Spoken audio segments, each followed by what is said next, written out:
Well, just your thoughts on how Deshaun looked at practice last night. First time back out throwing. He looked good. He really actually Tuesday we did about a 30-minute walkthrough out on the field, and that's the first time I saw him throw the ball a little bit, and did good and kind of got back into practice last night. It's very encouraging.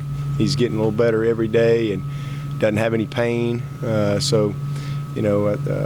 are doing a good job of protecting him with what they've got him practicing in and all that kind of stuff. But I think he's very encouraged, just like we are as coaches. You're not going to have to include the use of the Nerf ball for the rest of the season? No, I don't think they're going to let us play with the Nerf. But he threw a real football, and like I said, did a nice job. He's a little restricted based on how they have him taped, but the biggest thing is just the rotation of his fingers and no pain. So I think everybody's real encouraged about where he's at right now. At least in the back of your mind, is Georgia Tech kind of the target date, or is it just impossible? Yeah, I mean, I think it's that's our goal. But anything is possible. But we just it's just one of those things that it's kind of on him, and they got to do when they do another X-ray and see where I think they're going to do another one either tomorrow or Monday and kind of see where he's at. But we just have to take it day by day. I mean, is there any chance he would take a few snaps at Wake, or is that just completely off the table? I don't think anything's off the table. Based on what I saw yesterday, I just think that there's just too much unknown right now. And like I said, he gets better every day. And he's one of those guys too. If you tell him to do something, he's going to do it to the nth degree. And so it's always nice when you have a willing participant, as far as okay, you're going to be at every treatment. He's going to do the things away from here, while nobody's looking, to continue to expedite the process. Not everybody's wired that way. They'll come do their treatment, but they don't always follow through, like at their apartment or whatever, and doing some of the extra stuff. But that's just how Deshaun is. He's probably in the class doing his strengthening exercises. So that's who he is. So I don't think anything's off the table, but just too many unknowns right now. With an injury like that, and from what you've heard, is it coming back from it more touch, being able to throw it deep, or I just think it's just the strength in the finger, just the strength. All these things are fine. It's one little bone right there. So I think just really strengthening it is the biggest thing, and it's, like I said, getting better and better every day. The biggest thing is he doesn't have any pain. He doesn't have any pain with it. So that's to me the big hurdle, because if you were doing something and there's going to be pain every single time, it can become a mental thing. So I think it's just a matter of him getting unrestricted and just kind of building the strength back. You guys have had a normal game routine for like 5-6 weeks in a row. How the players responded and estimations of the extra prep time? Yeah, I think it's been good. I'm glad we got a different break, or a break in the monotony, if you will. I think that's come at a good time for us, especially with the amount of guys that we've had that have played a lot of snaps, or guys that have been hurt. So it's been good for both of them. It wasn't a lot of physical work. This is the first time that I didn't have a practice on Tuesday. Every time we've always had a Thursday night game, we've always practiced Tuesday, Wednesday, Thursday, and then they've been off on Monday and Friday, and then we come back in on Saturday and kind of have a normal game prep. But this year we didn't do anything other than walk through on Tuesday. We had good meetings Monday, good meetings Tuesday. Went out to the stadium and just had some good crisp walk through and teaching. And I see a little bit of that, in some of our catapult numbers yesterday, as far as which is a system we use to kind of measure the output and velocities and how fast they're bursting and running and all that kind of stuff. And it's some interesting data. And we had some guys yesterday that really looked good. And I think that's a benefit of Sunday, Monday, Tuesday, kind of, taking their foot off the gas pedal a little bit. So it was a good kind of a spring practice type of mentality out there yesterday. Today it'll be a little bit of the same. A lot of work on Clemson. obviously doing some game prep stuff too, but a lot of work on just us. We've got some guys that we're challenging a little bit out there in some spots, and tomorrow they'll be off. Coaches will go recruit, and then we'll come back in Saturday morning and kind of have a fresh start in kind of our normal game week with obviously a couple of days of practice in the bank already on these guys. Anything new as far as Sharon? Getting better. He is better. He's another one I want to see a little bit more today run, do some different things running. He just got back on the surface Tuesday. They pushed him a little bit, pushed him a little more tomorrow, or yesterday. So I'm encouraged by where he's at. And again, kind of the same thing. I'm hopeful that we get him back for Georgia Tech for sure. Next week, I don't know. Has Coach Venables gotten more exotic or complicated with his schemes because of the older players and their capability of grasping everything he wants to do this season? Well, I think to be honest, we've probably been we've been pretty simple, and I think that it's just a product of who we are. We haven't had to be too exotic because we're just good enough to win the matchups, and we're fast, and we're very sound, and that's just sometimes when you got to be exotic, it's because you're not quite good enough. But we've been pretty simple, and we have a much better understanding of what we do, and the guys we've been able to do some things in our dime package that maybe we haven't done in the past. That's been good. We've gotten J-Ron a little bit more involved, coming off the edge a little bit. He's obviously this time last year he wasn't quite there mentally, so we've been able to do a few more things with him. But really, to be honest with you, we pretty much we're just playing good sound defense. Also on Brent, the last couple of off seasons you get asked so often about Coach Morris and his opportunities as a head coaching kind of guy. I mean, is Coach V coaching his way into that conversation to where he could have those chances? I think Brent's a great coach and would be an excellent head coach if that's something he wants to do. I think we've got several guys on this staff, but I love the fact that people ask me about my coaches all the time. That means you got good people. Hopefully that's always the case. One of the topics with some of your defensive players today was that they just have a lot of fun, the defensive guys, behind the scenes, as aggressive and nasty as they are on the field, that they're kind of goofy with each other off the field. Just maybe your insight on that. Good chemistry. They like each other. They're very competitive amongst each other. It's funny, I kind of challenge them on whoever causes that first fumble, and I got a little award I give out, and they're fighting for it. They want to be that guy, and they argue about it. And we had one game out here where there's a scrum for the ball, and I think it's one of their guys, and there's not even a single player. It might have been Louisville. There wasn't a single Louisville player. It was all Clemson guys fighting for the ball against each other. So they're having a lot of fun. It's just a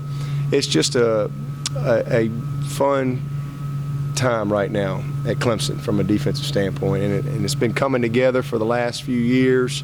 We finally got the back end kind of complete this year, and we're just as good up front this year as we were. We were just as good last year as we are now up front. Really not any different. We're just more complete. Guys are where they're supposed to be on the back end. Guys are having to hold the ball more than they had to in the past. We're more confident in what we can do with our coverages. Stephon Anthony's playing lights out. Tony Stewart's playing awesome. It's just hard against those guys. And again, their effort. There's not a lot of snaps. I mean, they only played 8 minutes of defense the other night. The offense kept the ball, kind of grinded it out, and so they're making their reps count. And they practice that way. So, but I've seen this group grow up. When they were freshmen, I remember everybody said, well, we hadn't recruited any defensive linemen around here. What are we going to do?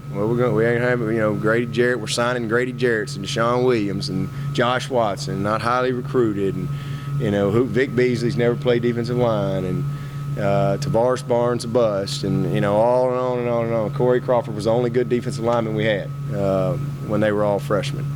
And I'd go places and people would say, God, we got to get some D linemen. And I'm like, oh, we just got to grow them up. We got them. And now they're just grown men. And just it's fun to watch them play.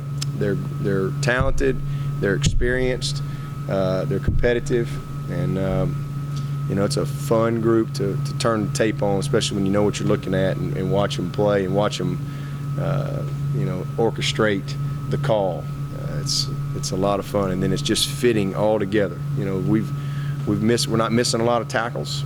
That's probably been the biggest thing that I'm most encouraged with is we've cut out some of the charitable stuff that we had in the beginning of the year, and then when we've had an opportunity this last week to put somebody away, we were able to do that. We never gave them that glimmer of hope, and that's what great defenses do. We were talking on the show this morning a little bit about the last time you as a wide receivers coach can probably speak to this. The Clemson had 2 corners that could go man up on the 36, and you knew you're going to get the stop. I can't think of the last time that there were 2 like that. Can you speak to that a little bit? Well, we've had them around here. We just been hurt. We had Maxwell and Cresden Butler and Marcus Gilchrist. We've had some guys, man, and they're all playing in the next level. Bashad Breeland's doing pretty good for the Redskins. Wish we had him back. We just haven't been able to put it all together the last couple of years. Jenkins has been hurt. Gary Peters has kind of been off and on, injured, whatever. Breeland was injured some and finally put it together last year. McKenzie was out all last year, and so it's just kind of. And then we had some youth where we just had to. J-Ron hadn't played. It was Robert's first time to start. So just getting it all together on the back end has been a little bit of a process. But I'm really proud of Gary and McKenzie. They're just playing tremendous football. Tremendous. I can't even remember the last time they caught one on McKenzie. It's been a while. He just does his job, and Gary Peters is he's quietly having a great year. He's going to get drafted. If he continues to finish the season like he's played, with his skill set and his mentality that he's developed, his length that he has at corner, he'll have a chance to keep on playing. So I'm proud of those guys, and we got some good ones behind them. Marcus Sedman and Adrian Baker and Ryan Carter, all them guys Cordray, those guys can play. They can flat out play. They're just kind of waiting for their opportunity, and it'll come. Have you ever seen a situation where a kid like McKenzie's, we look at his stat line, he's a freshman, he's only got 3 PBUs because nobody throws the ball his way. Usually freshmen are targeted right when they've seen on the field. Yeah, he loves it. He thrives in that environment. McKenzie, just to sum him up, we played Syracuse the other night, and I'm the last one to leave here. I do the coaches show, and so I'm coming down, and I'm heading back to my office, and there's McKenzie sitting in Mike Reed's office watching the game. Now, this is Saturday night. Most people are out, doing whatever young people do on Saturday night after a ball game in college, and he's sitting right there grading himself and critiquing himself, watching the tape. That's just his mentality. That's how he's wired. He loves it. He loves to grind. He loves to practice. He's loves to study the opponent, and it transfers to the field. And then he appreciates it. With what he went through last year, I think he has I think he's partly a better player right now because of what happened last year. Because his mentality is different than what it would have been last year. His appreciation for it, I think, is different. And he's going to give up some plays along the way, but man, he's just one of them guys that's going to bring it every snap. And if you're going to beat him, it's going to be a 4-quarter battle. You can just count on that. So I sure am glad we got him. I know that. How does a cornerback read himself when the ball's not being thrown his way? Oh man, technique, run fits. How you play the receiver. The receiver's always doing something. He's either trying to block you or he's running a route on you. And so just because the ball doesn't come your way, there's plenty to grade yourself on. Little things, alignment, depths. How consistent was he with the little things, and then obviously tackling and all that kind of stuff. So lots of ways to grade yourself, and it's not just about the ball coming to you. Same thing as a wideout. Was Gary Peters kind of similar to maybe like a G-Hop, and then it took some extra prodding to kind of get him on the right path and maybe get the light to kind of finally come on? That would be an understatement. It took, yeah. Gary's a good guy. I've never really had a problem with him as far as personality or anything like that. He's always been a pleasant guy to deal with. He's always been very respectful to chain of command and all that. I've never had an issue with Gary with anything like that. Gary is just was a very immature freshman and redshirt freshman and redshirt sophomore around here. Just kind of, and we had some good players here that were in front of him, and he had to kind of pay his dues, and he had a hard time staying focused. And comes from a great family, and I just don't think he was really serious about being a great player. He was just, more about what's going on in college, and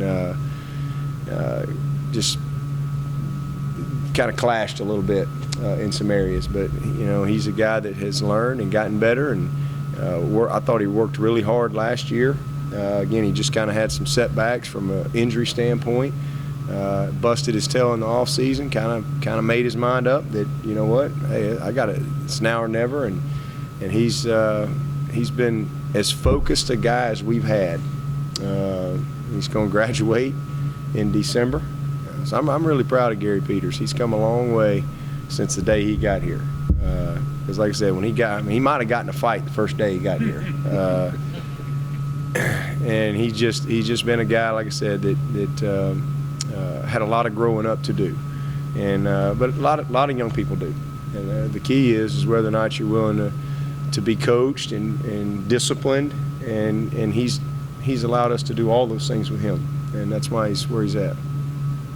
You like Thursday night games? How do you feel about it? I like Thursday night games. Yeah, I mean I don't want to play a bunch of them, but I think it's fun. I think it changes up the routine a little bit, and it obviously you got the national stage.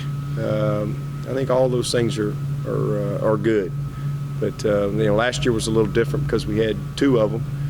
That was, I don't really like that, but I like playing a Thursday night game. Yep. All set. Thank you. All right.